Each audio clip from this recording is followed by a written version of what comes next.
Good afternoon, ladies and gentlemen, and welcome to the ZOTEFOAMS investor presentation relating to the interim results for the 6 months ending the 30th of June 2020.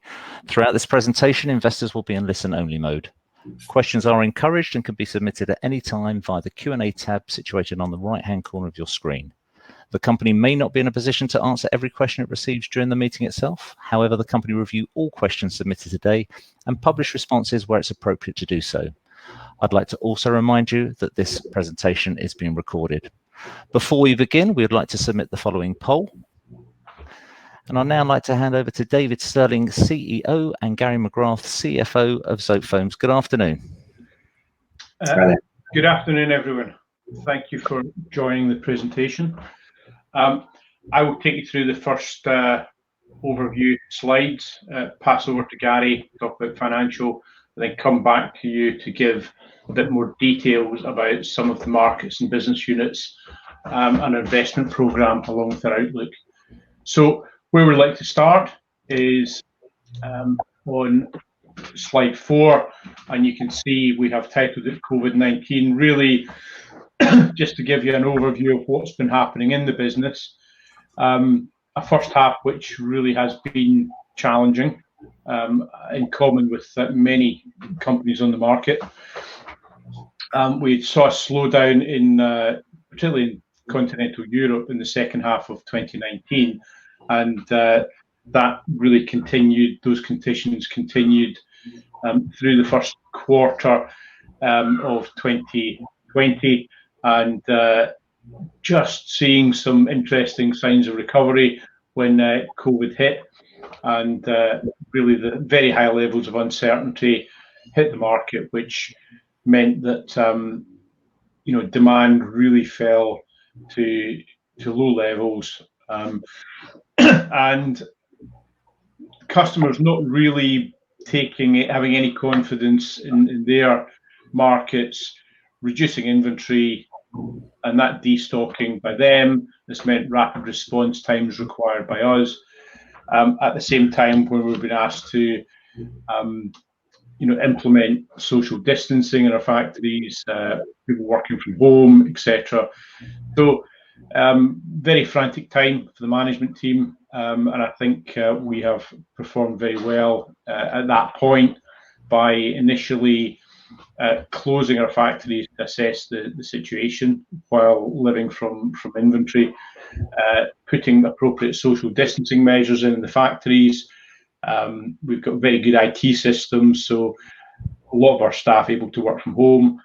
The factories have sufficient space that we can operate with good social distancing, and those that needed to be in the factories came back to work within about a week. We'd closed down over Easter, so it was quite a quiet period for demand anyway. And that effective operational response, combined with the kind of robust inbound supply chains, meant that we were in a position to supply the markets, although the markets were operating with that very low level of demand. At that point, we basically looked around and said, okay, what we're going to do, where we're going to sell, and we've been very active in a number of markets. I think the one in particular that you probably have heard of already is we were specified in one of our large UK customers, UK government PPE contracts, and that really started in June, and was expected to continue through pretty much the end of this year, which is giving us an increase in demand going forward.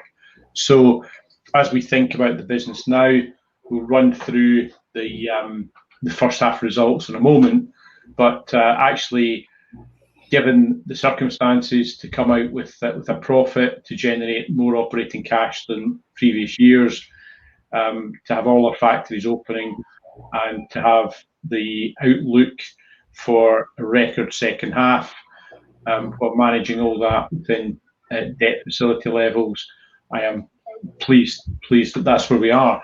And we are looking at a record second half, and we've got a high degree of confidence in that because we have, although we have a fairly subdued underlying marketplace, certain things that we've been working on in the business, the PPE contracts, step up to higher levels of demand in the footwear business, and strong momentum in our technical installation TFIT business means that we feel confident about the second half. And there are other things as well, but those happen to be the ones we pick out as being most meaningful. And our facility in Poland, which we've been investing in over the last few years, should be available from Q4 if we decide to commission it and respond to any acceleration and recovery beyond that I've just described. So that's kind of where we are. Happy to take questions on all of that at the end, but just to talk about liquidity and our financial performance, I'll pass over to Gary at this point. Thanks, David.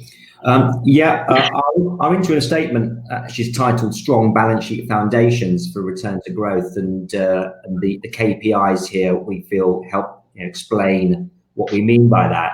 At the end of June, our net debt under bank definitions was 35.4 million, leaving us with a liquidity headroom of around 19 million. For the accountants among you, the bank definition differs from the IFRS definitions simply by the recent introduction of IFRS 16, which are leases, which is a difference of about 1 million. So the balance sheet shows 1 million more debt than the bank definitions. It's the bank definitions that drive our liquidity headroom. That movement was about 4.5 million debt movement, driven by 2 million operating activity.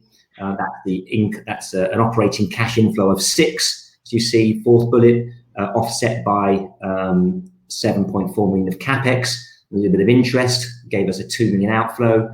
We have elements of our debt in foreign currency, mainly USD, that we translated, that gave another movement. And then there's a movement, actually 5 million of the net debt movement, but liquidity is actually about 750,000 to 1 million more, and that's because we're also paying off one of our debt elements in equal quarterly installments. But that 19 million of headroom, we believe, gives us sufficient and ample headroom to continue. And the stress testing that we performed at the prelims that was communicated in the annual report was revisited, and even then, actually, back in the prelims time, that liquidity headroom was always viewed as sufficient.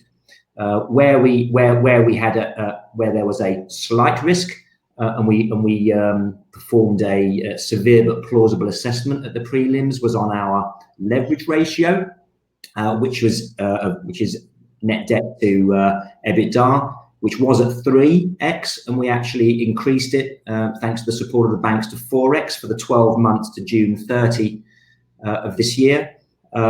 We didn't need it. We came quite close, so it was wise to increase to 4x. But as you can see, we came in below 3x at 2.6. That then will revert to 3x at the year end, and we will go on to explain why we feel we are comfortable there, and that actually the leverage ratio should continue to fall, having reached our peak debt levels and getting close to completing our capex, our capacity expansion program. I mentioned the operating cash inflow. We are a cash generative business. That 6 million this half actually compares to 5.2 for the equivalent period last year, which, given the circumstances of this half year, demonstrates the robustness of our business, I hope. We announced back in April certain cost and capital management measures around operating cost, around capex, partly of our own volitions, slowing down certain capex in the UK, also as a result of borders going up, particularly in Poland, where we have that final capex investment, and slowing that down as a result of suppliers not being able to get into the country. But they were successful and helped us generate that profit that we're reporting of 2.7 million, reported 2.8 adjusted, we have in this presentation coming up. We did take on some government support, but in around the furloughs, we only actually took 100,000 pounds worth of furlough support. That has all been repaid in July. and everyone is now back at work who were on the furlough. The only other form of government support we did take was deferral of the HMRC's payroll taxes, PAYE taxes. That was for a few months, 3 months, and that amounted to 1.2 million. That was also all fully repaid early July. So going forward, we have 3.4 million of capex remaining on the 23 million pound capacity expansion program in Poland, and indeed that 3.4 million will bring the end of our recent capacity expansion program in the US, in the UK, and in Poland to an end, which is some 80 million, and this is the final phase of it. After that, we do expect then these previously higher capital expense levels to reduce back to something more along the lines of depreciation rates. We expect the leverage ratio to fall, aligned with the EBITDA growth, and we'll talk about the second half expectations moving on into next year. We expect that to drive that ratio lower, as well as the lower capital expense levels, as I just mentioned. And the result of that, the combination of that, is that it gave the board confidence to reinstate the interim dividend, having deferred it back in, postponed it, sorry, back in March. And that is an interim dividend of 2.03 pence, which is the same as that of the previous year.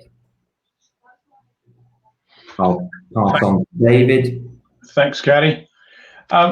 Before we get into talk about the results in detail, it's, I think, with such a wide audience, useful to talk about how we see the business and strategy. We consider the business in 3 main business units: polyolefin, high performance products, and MEL, Mucel extrusion.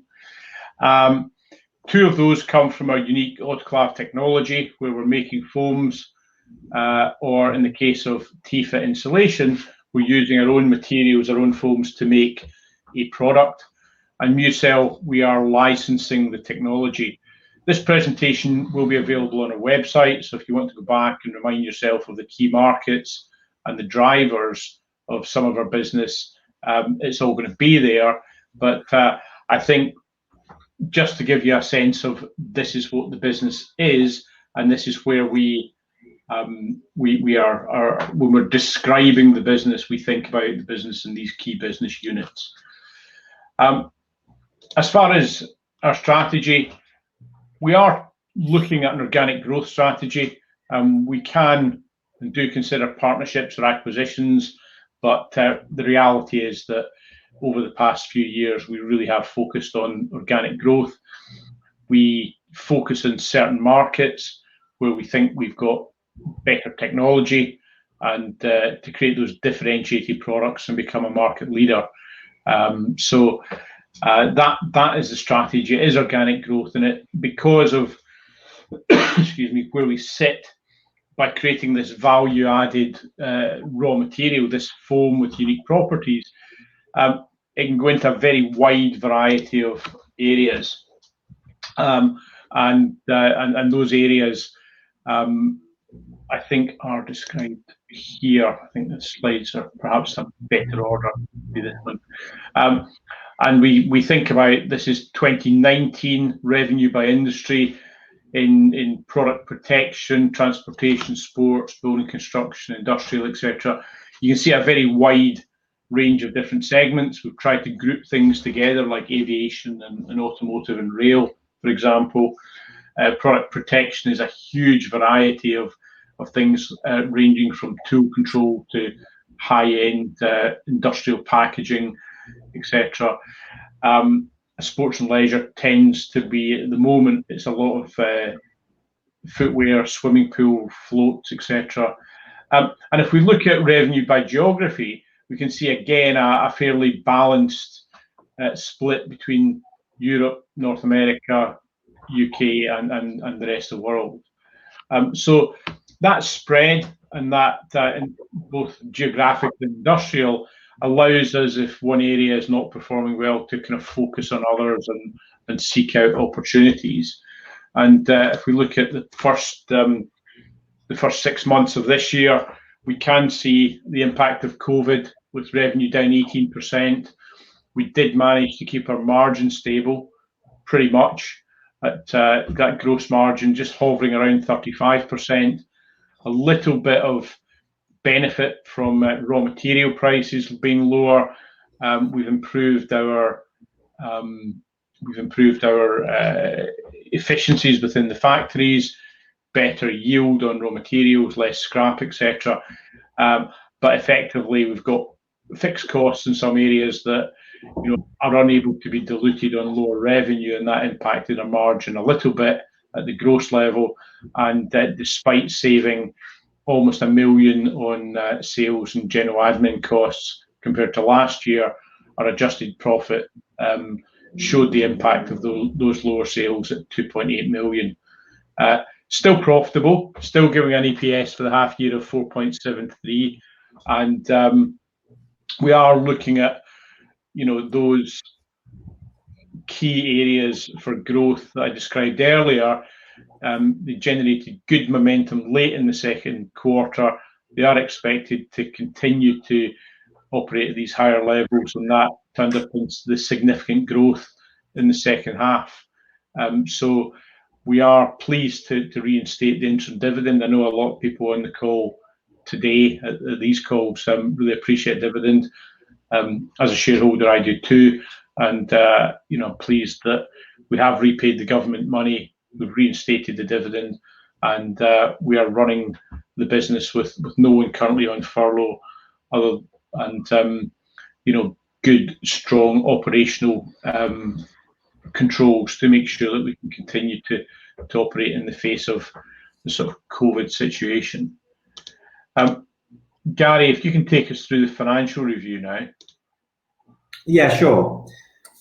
This slide, I guess, highlights the prime, what we would consider to be the primary focus for the mid-year 2020, which is about the financial position, about the balance sheet strength, and so consequently, some of it is just a summary of what I covered in the liquidity element of the previous slide I covered, so I won't repeat in too much depth. But the point is, first of all, cash generated from operations 6 million, above that of last year, before we considered the CapEx spend, most of which was on the committed Poland capacity expansion. We did see working capital increase by just under 3 million.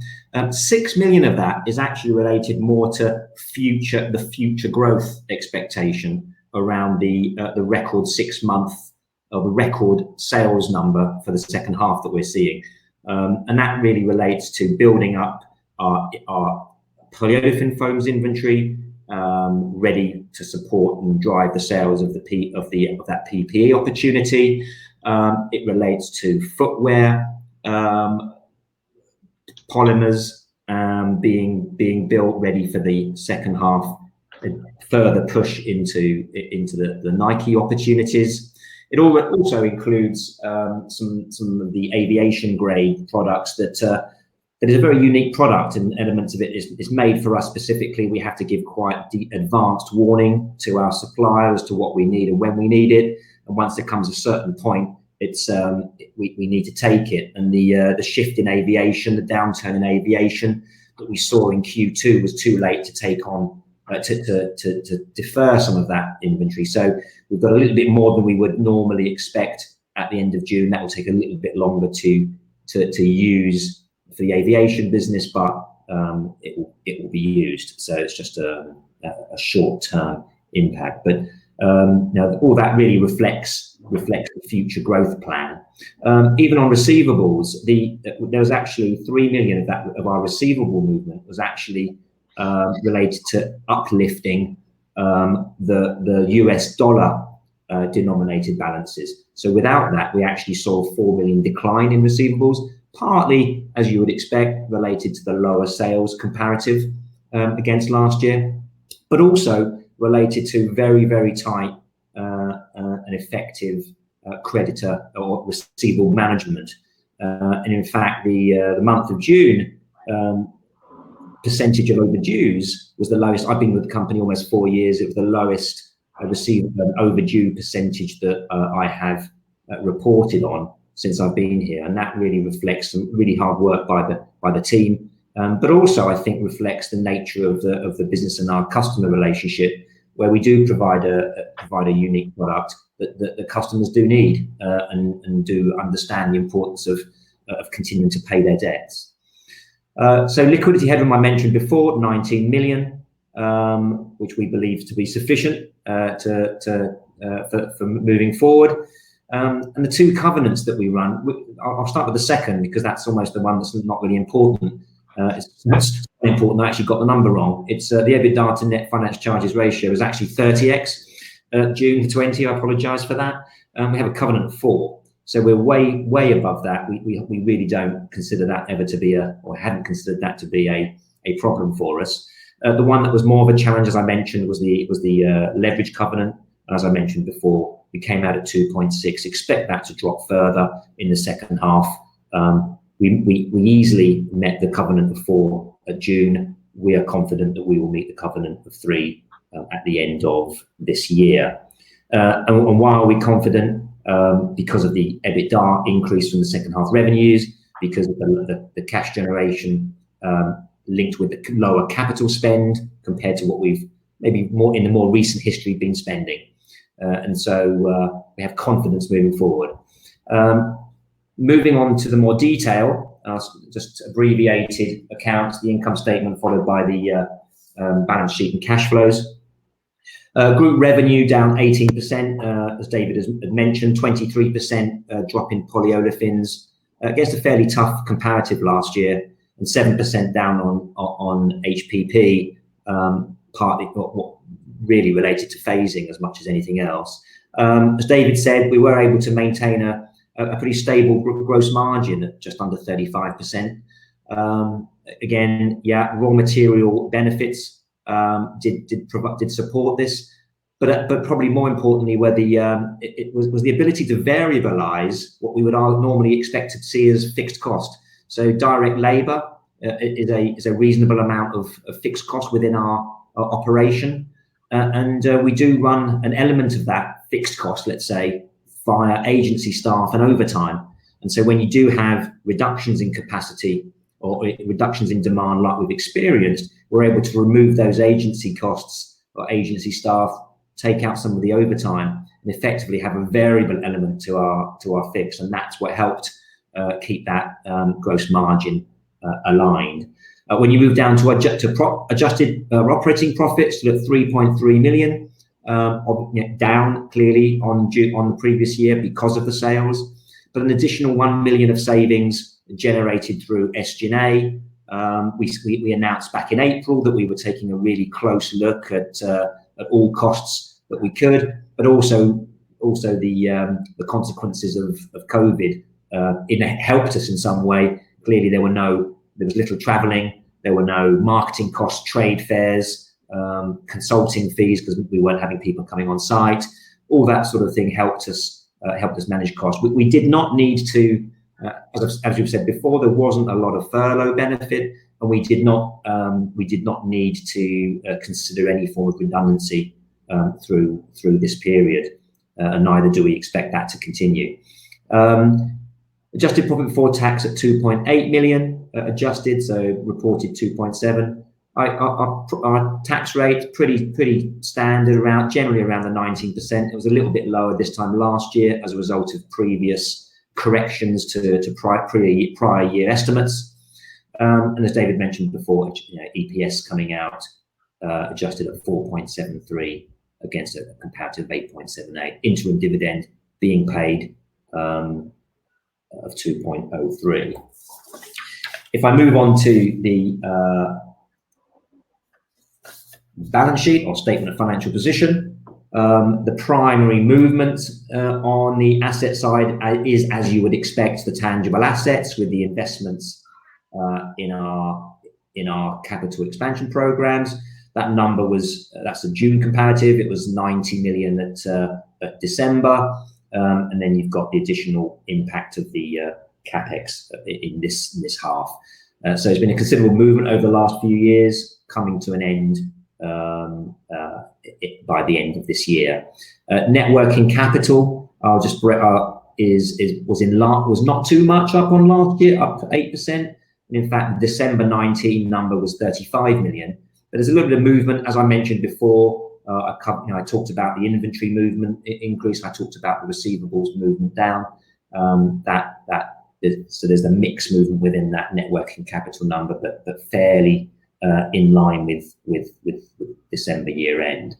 There has been a movement in the retirement benefit obligation. We don't do a detailed review, but we consult our actuaries, and the feedback was that the long dated corporate bond yields had reduced, which has an impact on that net liability, offset by some asset gains. The consequence was a 2 million or 1.3 million movement on that position. Net debt moving up in line with what I previously mentioned, leaves us net assets of 92. Maybe just if you look at the bottom corner, the net debt reconciliation, just to sort of quickly reference the short-term, long-term nature of our debt. We did take out a 5-year facility back in May 2018, so we're little over 2 years through that. The short-term element relates anything RCF.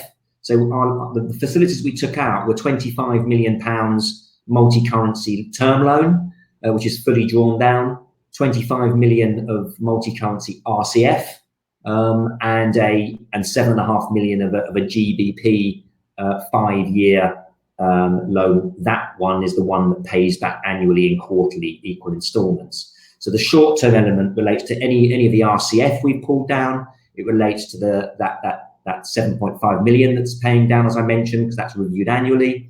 It also relates to 5 million of the long-term, 5 million of the term loan, because in 1 year's time, as at 30th of June next year, a £5 million instalment is due to be repaid. So that switches then to short-term as at this particular balance sheet date.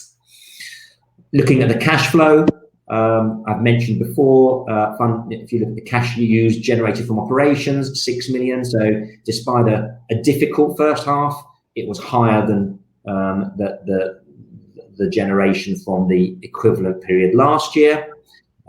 Some people's eyes may be attracted to the net exchange differences number, which is quite high. That reflects the way we have borrowed money and are lending money. So I have drawn down 47 million of the loans. Much of that is in either dollars or euros. That gets translated, and the translation of that since December is the 2.5. However, with those loans that I've drawn down, I have lent out to the US or to Poland to finance the construction of the plants. And that number is translated as well, but that shows through receivables. And if you recall, I referred to FX on the receivables earlier. So that is effectively offsetting that. So when you get to your net cash generated from operations, that element, that impact is eliminated. So once you take off the 7.75 million in investing activities, which, as I say, is very much reaching the end. We had just 3.4 million of the Poland plant out of 23 million to complete. You end up at cash flows from financing activities of 7.4 and net movement in cash of 5. Bit of a higher movement in proceeds from borrowings. Back in May, there was a lot of uncertainty around. It felt wise to draw down on some of our debt just to have a healthier cash position. That wasn't needed, fortunately, but we wanted to have it in our ownership versus need to get it from the banks. That's why we have a pretty high 12 million position on the balance sheet in cash. We don't feel we need that going forward. That will partly be paid back so that we run back down to a more normalized cash position going forward. And with that, I will pass back to change slide and pass back to David. All right. Thanks, Gary. Pop into the commercial overview. Just to remind you, we're talking about the 3 different segments of the business. I think I've covered really the markets and programs earlier on. And when we talk about the segments, this is just the highlights on polyolefin, HPP and MuCell, which are going to be picked up in a second. So polyolefin foams, we're down 23%. We had a strong comparative at the first half of 2019, but even then it was a difficult period. We see the PPE sales really only starting in June, so made somewhat of a difference to the segment revenue. But some of our major areas like automotive, protection, etc., marine, are all down 30% or more. And that's end user market demand. As far as we can tell, we've probably even picked up some market share in these businesses. So this is what we're seeing at the demand level rather than just ZOTEFOAMS sales. The profit, we have generated a profit in the polyolefin segment at 9%. It's obviously well below last year, and I think last year 16% is probably the level roughly we would aim for over a normal cycle. We're definitely not seeing a normal business cycle today. So, but we have improved operational efficiencies. We've got lower polymer costs, but really not on these revenues sufficient to offset the fixed costs in the business. We're trying a lot of different channels, new products to develop the business, etc., as well as other applications outside PPE. Again, as far as I can tell, we are actually picking up market share. We've not seen huge amount of benefit from it in the first half, but certainly I can see programs starting in North America that I know are being picked up from competition over the coming months, and certainly we're regaining business in Europe that competitors had made inroads to in the past. So it feels like a lot of self-help here in quite difficult markets. We have a question about, can we give details on the PPE contract? I'm afraid we can't, not in any significant detail. What I can say is it's a government contract. It is a decent business for us. It is likely to, or expected to be, pretty much, at least what we're told at the moment, is that the shipments for us would be completed by the end of November, with a busy third quarter and then a bit of a tail off towards the end of the year. So it's keeping us busy right now. It is certainly something we're very pleased to have, and we've got good visibility on it. But it's something also that our customer is expecting to augment, hopefully, because they've put a whole load of assets down and they've created products and supply chains to supply these types of products. And I think their first reaction is, let's make sure that that's in place and operating successfully for the NHS. And now they're looking to grow the business outside the NHS, so into retail, into other government departments, etc., as well as outside the UK. So wish them all the success with that. We are trying to help on that, and but it's not part of our core assumptions. And someone's asking, is there a possibility of PPE to other countries? It's quite interesting. We have seen, certainly early in the COVID situation, we were probably quoting and sampling 16 or maybe even 20 different people looking at different systems using foam. It seems like most other countries have gone down slightly different routes of masks rather than visors. So I wouldn't say no, and it's a continually developing marketplace, but it is something where it's not been, the uptake has moved towards masks rather than visor systems that we are involved in.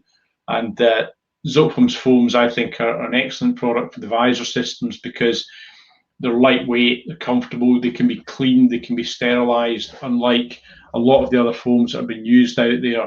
So we're promoting the benefits of those, but really we have no practical applications in masks that I can tell at the moment. And one final question: do we have a confirmed terms for the for the PPE contract? We have the customer has confirmed terms with the government. It's their contract. We are specified in that, so we get pulled through on that. But that's not for me to comment on. That's one of our customers' positions, I'm afraid. So we will, continue to promote ZOTEFOAMS materials into these wide variety of applications. I think our job is to make sure that we support our customers and help them as much as possible to recover and grow new business. It feels like there's a lot of people jostling for position. It's a very dynamic market right now, but not against a huge demand backdrop. And that's something that, as furloughing comes to an end across different jurisdictions, different countries in Europe and beyond, we may see some, changes in supply chains and customers and suppliers in there. So being monitored, with a lot of scrutiny by us about how it's developing. But certainly we are seeing some areas like automotive starting to start up again. We're seeing some areas like aviation really, just living off inventory. And I think I would say that right through the supply chain in AZOTE, I think the aviation business is probably the only area which is any inventory of any significance at all. Most of our customers, most of the end users have really reduced the inventory to conserve cash, to maintain flexibility. And actually, as Gary noted, we are putting in inventory because we see that if there is a recovery, that inventory pipeline is going to need to be filled quite quickly. And that's something that I've seen 3 or 4 times in my 22 years at ZOTEFOAMS, where the economy restarts, confidence comes back, and the inventory pipeline makes this huge sucking sound, and everyone expects to be serviced, as a priority in 3 days, and obviously that can't happen. So we need to make sure that we are aware and ready for that, even though it's not our central assumption when we're talking about the second half at the moment. Moving on to high performance products, we have seen sales down 7%, relatively flat position in footwear as expected, but aviation's our second biggest market within HPP, and aviation really was stopped completely almost in the second quarter, so down significantly, and expected to remain subdued really in aviation going forward. I think we have seen growth in TFIT. So overall, the segment revenue didn't move too much on the top line. We were able to maintain the profitability of the segment as we curbed some of the development costs. In particular, we do a lot of travel, we do a lot of trade shows to try and develop the new applications in the products, and that's been curtailed, which has meant that the costs have been reduced and keeping the profit at the same level despite the lower sales. We are still continuing to invest, though. I mean, I think we've got quite a lot of things going on in the business, and I think in today's environment it's a bit more difficult to start new things, new applications, or to engage with engineers, etc., around the globe. Not impossible, but difficult. But it's pretty easy to maintain focus on the things that are already moving. Give them support, send them samples, do things in the factories, etc., online. So we are working with a lot of different opportunities in things like space, where both in government programs and commercial programs, we saw some benefit of that in the first half and expected to accelerate. we're seeing quite a lot of interest in things like automotive, both for cabin insulation, particularly in e-vehicles, for noise and thermal, as well as e-vehicle batteries. Nylon foams are particularly of interest because of the high temperature performance, but they're also very good energy absorbers. So things like ballistics protection, sports impact protection, etc. A whole lot of programs for nylon foams in these types of things. And some of the materials that we've developed or maybe they didn't make it into the next generation of footwear products, have got applications other places in our portfolio, other applications. So we have a pipeline of sort of newer materials coming out, being tested by people from other things. I think that's something just to talk a bit more about the footwear, because it is the biggest part of our HPP, and it is something we're flagging strongly for growth. We have an exclusive agreement with Nike for footwear, not for sportswear, but for footwear, other than medical and ski type footwear, where they don't participate. And that allows us very close cooperation with Nike. We are effectively on an open book basis, so there's no debate over costings. We're very clear about how we work with them. And because of that exclusivity, they are able to put a lot of marketing dollars behind our products, or behind their products which use our foams. And that's very beneficial for us. If we had been in a situation we were supplying the same or similar materials to other sportswear companies, and everyone's able to make the same set of claims, then no one's going to put money behind it, because their competitors can do the same and they have no advantage. Whereas Nike know that with our materials, they have an exclusive pipeline. We're very close to them on development, new products, etc. And those new products going on new footwear models are what we are seeing coming through in the second half, that will raise the level of demand for footwear going forward for the foreseeable future. And we have a pretty decent visibility on that medium-term pipeline within footwear. Moving on to MuCell. MuCell, we license technology for people who want to either reduce the plastic content of typically packaging, or we have developed some new technology, I was going to say codenamed, trademarked resource, to replace packaging which is made from multiple different materials and therefore not recyclable. So both of these are aimed at mainly at the consumer packaging market. It is something where we are very close to the trends in the market. We are very aware of the sort of war against plastic, and in particular the single-use plastic. But in many cases, plastic is the most effective packaging. It's the best CO2 performance. It's the best human impact performance, etc., as long as it can be recycled. And so we think that there are areas where plastic packaging, single-use packaging will remain. That's where we're focusing our business, and giving our customers, licensees, the ability to use less plastic in the first place, or to use a solution, the resource solution, which is completely recyclable. MuCell has been hit a bit by COVID. You can't really see it in the revenue line. In fact, it's the only business unit which is up, and its losses have narrowed. But I think that's because we've stopped spending quite so much on development and travel with the team, because we couldn't. And that is not really a strategy. It's not really the plan for MuCell. We want to get out and develop that. We are continuing with the pilot line.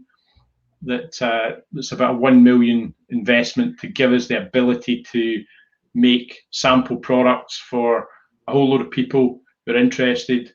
I had a comment earlier in the day saying, well, I don't see on your website resource or, being particularly marketed. The reason for that is we have got a large number of people interested in it already. We don't want to engage with a whole load of people until we've got the technology, market ready. That pilot line is the last stage in getting, the technology market ready, and I expect to be coming back, COVID notwithstanding, to talk about the value creation strategy and the execution strategy for MuCell and the resource technology at the prelims in March. So I have another couple of questions I'll just capture when I'm here. This particular one is, once PPE sales slow, what products do you envisage seeing fill the vacuum? I think it depends on the state of the market. I think we've proved that, our business development pipeline is good. I think, things like aviation going down, we will see that coming back at some point. It can't get much lower than it is right now, I'll tell you that. We're not at the point where we're getting people returning things to us, but we're not selling anything. So there's a lot of different parts of the market that we will see more life in. But we also have a whole business development pipeline of other things. Because we sit quite far back in the supply chain, we can't be sure of any particular one of them. But I will say, in aggregate, I feel that business development pipeline will generate growth for the AZOTE business, and it's I think we might have a transition away from PPE into other things, but we've got good market knowledge, we've got a good product portfolio, and this business will grow beyond PPE. And as I said, I do expect PPE not to go to zero. It's not my working assumption when I think about the business, but I have high degree of confidence in the customers that are promoting these products, that having a good product to push, they will get business from it. So I'm very confident in them. They're a good company. Okay, so move to slide 18. David, while you're on the business units, there was a question about nylon. Did you want to answer that one? Yeah, I thought I sort of covered some of the opportunities for nylon. I think we're looking in quite technical areas, high temperature areas, which is in e-vehicle batteries. We are looking at some, and ballistics impact protection for both the, kind of body armor and sports are the two big ones. But we are also looking longer term at things like high tech composites. A few years ago, we were working with Airbus on a project to actually make the fuselage of the plane using nylon foam. Was slightly augmented by some other things they were bringing, but those sorts of things can translate into high-end auto and marine and other things, and they are more fundamental programs that do take a long time, that have in themselves as individual projects low probability of success, but when you put a lot of them together and you've got a portfolio of them, I think and people are all thinking about trying to do the same thing with what is effectively a very interesting material for that market, then some people will succeed in getting it into applications where it works. So it's quite difficult for me to articulate necessarily what the individual applications are, but in aggregate, it feels like the portfolio is moving in the right way. And I would pick out the impact protection and the battery insulation as key projects where we're putting a decent amount of resource in. I have one other question on I see on recycled material. So at the moment, we don't use any post-consumer recycled material in extrusion. We are making some foams that are getting ready for launch using our own internal scrap. But given that we take the plastic and stretch it sort of 65 times so that, you know, the lightest foams we make are sort of 1.5% polymer, the product has to be very consistent, the raw material, and getting good level of consistency in post-consumer materials isn't really possible at this time. I think once we see high levels of chemical recycling of common polymers, then the purity level, the consistency level will become high enough for us to look at it as, you know, a standard product. But right now, all you're doing when you add post-consumer material to virgin material or is contaminate the good material. So unfortunately, that is not something we are doing at the moment. But we are, as I said, doing it with internal scrap and things like that. And that's not just for polyolefin. We're looking at that for other materials as well, or high performance products.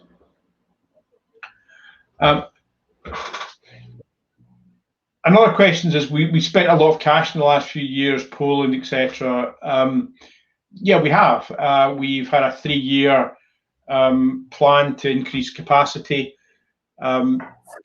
That has resulted in an increase compared to where we ended up in 2017 of about a 60% increase in group capacity. All of the latest investments are kind of latest generation technology, which can make any of our foam products, and that's important. You know, if we look at growth opportunities in HPP, we've now got a much wider capital base to be able to do that. In polyolefin, we have full capacity in North America and Poland to be able to serve, you know, well, with Poland's up and running, to be able to serve local markets, and that's important for polyolefin foams, which, you know, do not travel very far because the transport costs are high relative to the price. It feels now that we are coming to the end of this planned capacity enhancement. The Poland facility is designed for further expansion, but with a sort of 23 million price tag, we really only have one production line in there, so we can double production capacity in Poland for about another 5 million. It's not something we're contemplating at the moment because of the state of the market, but we can do that fairly quickly and at relatively low capital cost when the time comes.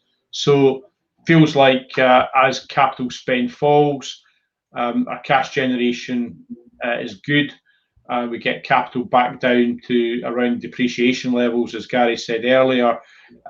We're very cash generative. We pay off our debt quite quickly, and the gearing can drop quite quickly. So there's no expectation that, you know, we need any kind of rights issue at all. We flagged that pretty strongly at our prelim. It was quite interesting. We after our prelims, we went out and we got feedback on the prelims, and pretty much all the existing shareholders said, "Yeah, we trust you. You don't need any rights issues." And all the people who are non-shareholders were advising us to do a deeply discounted rights issue to shore up our balance sheet, which they could obviously participate, or not a rights issue, deeply discounted free issue, open issue that they could participate in. So, we smiled at that and moved on with no rights issue. And I think right now it feels like the business is well capitalised. We have good capacity, good assets, and expect to pay down the debt. So we should have seen peak debt, I think. And then finally, just the key messages. I think we have got a good response to COVID. We are adaptable. Our people are well taken care of. We're commercially effective. We can go where the action is. We have got structural growth in the business, augmented by some of the PPE contract, etc. But we're bringing the dividend back. We can see that the markets are relatively subdued still, but we focused on cost and capital management in the past 6 months. As Gary said, we generated 6 million, which was more than we did in the 2019. So we can manage the business in a slightly different way if we need to generate cash. We are looking to bring back some of the SG&A investment so that we've got the ability to grow further. As I said, we do see quite a good portfolio in HPP, and we want to make sure we put the investment in to optimize that. But even then, we expect to pass peak leverage and pay down the debt with visible drivers behind record second half sales or record 6-month sales in the second half. That's really it from me. I think we've covered Thank you, David. questions that come in on the Q&A. So yeah. Have anything else? No, you have addressed those, David. And ladies and gentlemen, please just, I'm very mindful of time also, but do continue. If you've got any further questions, then please do submit them using the Q&A tab situated on the right-hand corner of the screen. But just whilst the company just prepared to answer the pre-submitted questions, I'd like to remind you that a recording of this presentation, along with a copy of the slides and published Q&A, can be accessed via your Investor Meet Company dashboard. I'd also like to remind investors that feedback is incredibly important to the company, and immediately after the presentation has ended, you'll be redirected for the opportunity to provide feedback in order that the company can better understand your views and expectations. Gary and David, obviously, I know that you've gone through a number of those questions that have been submitted through the live event, and there may be a few more that do appear. But obviously, investors had the ability to pre-submit some questions, and perhaps if I could just throw these out there and for you guys to pick up where appropriate. Yes, great. If that's okay. Obviously, we had two, which I think you've covered through the presentation about, when do you envisage reinstating the dividend, and is the dividend likely to be reinstated in the not too distant future? Hopefully that clarity is there for those two questions. We have a question here. Due to the downturn in air travel and car manufacture, what impact will this have on HPP sales and therefore profits for 2020? Is there any mitigation for this? HPP not particularly exposed to automotive. Azote, yes, and we've seen that in the first half. We are seeing probably demand in the second half be higher than the first half in automotive, but the automotive applications for HPP are really things that we're working on for 2021 and beyond. Aviation, we had expected before COVID that aviation was going to see decent growth in this year. That has now been revised. Obviously, we don't see that. We see aviation business reducing. However, it's a bit more nuanced than that. I think what we see is the OEM business, the Boeings, the Airbuses, reducing by about 40% their demand, and that probably is going to be, that lower level is going to be fed from inventory in the supply chain over the next few months. So it won't be until the final quarter of this year at the earliest that we would see a resumption of sales from ZOTEFOAMS to the Boeings and Airbus channels. But we have been increasingly active in the aircraft interiors market. There's a lot of airlines who had stopped spending, the retired fleets, etc. They're now looking at making the interiors, COVID proof or easy to clean. We've launched new products into them, and there's the very high levels of interest there, as well as the sort of refurbishment market as airlines kind of swap planes to balance their fleets and refit the interior cabins, etc., which is now a very active well, there's a lot of activity going on. There's not a lot of there's not a lot of investment yet, but there's a lot of people getting ready for this because that's happening. So we expect that part of our aviation business to resume and be a lot more active before the OEM business. And then finally, I would say that the space business is something where we have a kind of adjacency with what we do on the airlines. When it comes to space, the technical performance of our foams, the fire performance, the lightweight, the purity, very important when you're putting things up to space. You don't have any impurities in there that will get out. All of which make us a material of choice. So that both for the commercial space programs and for the government space programs, we're seeing quite a lot of demand in that. So that will offset some of the commercial aviation downturn this year, and hopefully be a good market for us going forward. Thank you. We've got a question here. Is there any way to accelerate the growth of MuCell technology, i.e. through a JV with a bigger partner? There is. We're looking at all kinds of ways to create value or demonstrate the value in MuCell, and that's certainly one of the things.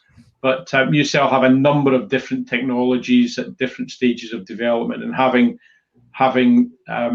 bringing the right partner in at the right time when you're clear on your IP, you're clear on your product offering, and it's about execution, I think is important. So that's something we are considering, and kind of, as I said, I would come back to MuCell in the prelims in 2021 and talk more extensively about that if we haven't done it before.